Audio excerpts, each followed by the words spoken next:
KaraokeBooks. Moby-Dick, or The Whale. Herman Melville. Audiobook. Chapter 1. Loomings. Call me Ishmael. Some years ago, never mind how long precisely, having little or no money in my purse, and nothing particular to interest me on shore, I thought I would sail about a little and see the watery part of the world. It is a way I have of driving off the spleen and regulating the circulation. Whenever I find myself growing grim about the mouth, whenever it is a damp, drizzly November in my soul, whenever I find myself involuntarily pausing before coffin warehouses, and bringing up the rear of every funeral I meet, and especially whenever my hypos get such an upper hand of me, that it requires a strong moral principle to prevent me from deliberately stepping into the street, and methodically knocking people's hats off, then, I account it high time to get to sea as soon as I can. This is my substitute for pistol and ball.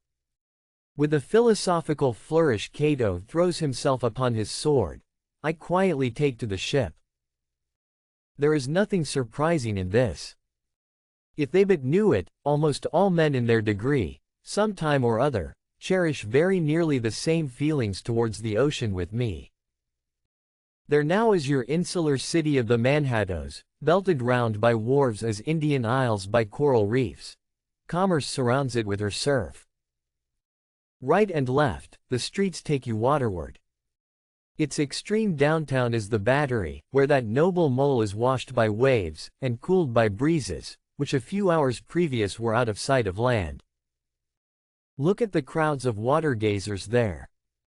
Circumambulate the city of a dreamy Sabbath afternoon. Go from Corlear's Hook to Kinte's Slip, and from thence, by Whitehall, northward. What do you see, posted like silent sentinels all around the town? Stand thousands upon thousands of mortal men fixed in ocean reveries. Some leaning against the spiles, some seated upon the pier heads, some looking over the bulwarks of ships from China, some high aloft in the rigging, as if striving to get a still better seaward peep. But these are all landsmen, of weekdays pent up in lath and plaster, tied to counters, nailed to benches, clinched to desks. How then is this? Are the green fields gone? What do they hear? But look! Here come more crowds, pacing straight for the water, and seemingly bound for a dive. Strange! Nothing will content them but the extremest limit of the land. Loitering under the shady lee of yonder warehouses will not suffice. No. They must get just as nigh the water as they possibly can without falling in. And there they stand, miles of them, leagues.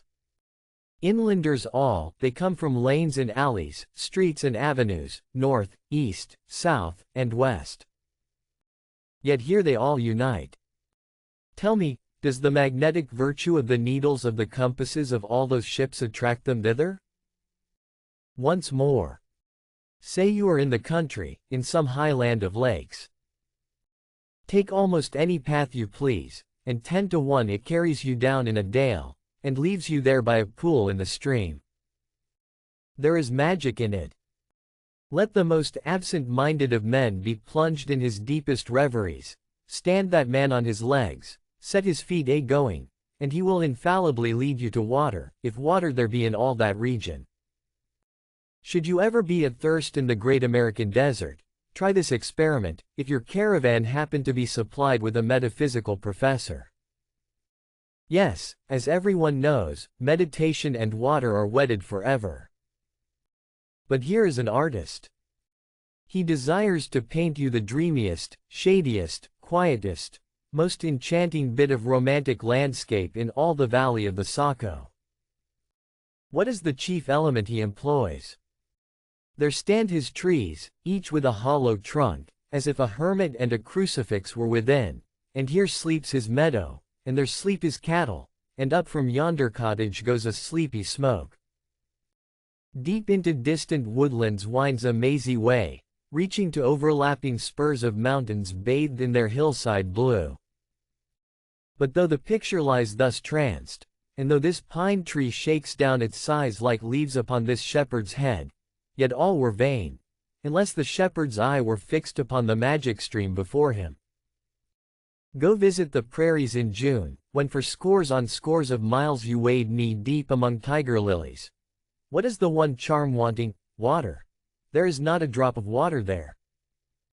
Were Niagara but a cataract of sand, would you travel your 1,000 miles to see it? Why did the poor poet of Tennessee, upon suddenly receiving 2 handfuls of silver, deliberate whether to buy him a coat, which he sadly needed, or invest his money in a pedestrian trip to Rockaway Beach? Why is almost every robust healthy boy with a robust healthy soul in him, at some time or other crazy to go to sea? Why upon your first voyage as a passenger, did you yourself feel such a mystical vibration, when first told that you and your ship were now out of sight of land? Why did the old Persians hold the sea holy? Why did the Greeks give it a separate deity, and own brother of Jove? Surely all this is not without meaning. And still deeper the meaning of that story of Narcissus, who because he could not grasp the tormenting, mild image he saw in the fountain, plunged into it and was drowned. But that same image we ourselves see in all rivers and oceans. It is the image of the ungraspable phantom of life, and this is the key to it all.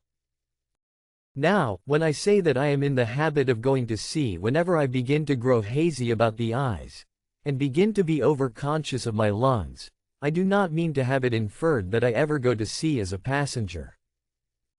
For to go as a passenger you must needs have a purse, and a purse is but a rag unless you have something in it. Besides, passengers get seasick, grow quarrelsome, don't sleep of nights, do not enjoy themselves much, as a general thing. No, I never go as a passenger, nor, though I am something of a salt, do I ever go to sea as a commodore, or a captain, or a cook. I abandon the glory and distinction of such offices to those who like them. For my part, I abominate all honorable respectable toils, trials, and tribulations of every kind whatsoever. It is quite as much as I can do to take care of myself, without taking care of ships, barks, brigs, schooners, and what not. And as for going as cook, though I confess there is considerable glory in that, a cook being a sort of officer on shipboard, yet, somehow, I never fancied broiling fowls. Though once broiled, judiciously buttered, and judgmatically salted and peppered, there is no one who will speak more respectfully, not to say reverentially, of a broiled fowl than I will. It is out of the idolatrous dotings of the old Egyptians upon broiled ibis and roasted river horse, that you see the mummies of those creatures in their huge bake-houses, the pyramids. No, when I go to sea, I go as a simple sailor, right before the mast, plumb down into the forecastle, aloft there to the royal masthead. True, they rather order me about some, and make me jump from spar to spar, like a grasshopper in a May meadow. And at first, this sort of thing is unpleasant enough. It touches one's sense of honor, particularly if you come of an old established family in the land, the Van Rensselaers, or Randolphs, or Hardicanutes. And more than all, if just previous to putting your hand into the tar pot, you have been lording it as a country schoolmaster, making the tallest boys stand in awe of you. The transition is a keen one, I assure you, from a schoolmaster to a sailor, and requires a strong decoction of Seneca and the Stoics to enable you to grin and bear it. But even this wears off in time. What of it, if some old hunks of a sea captain orders me to get a broom and sweep down the decks? What does that indignity amount to, weighed, I mean, in the scales of the New Testament?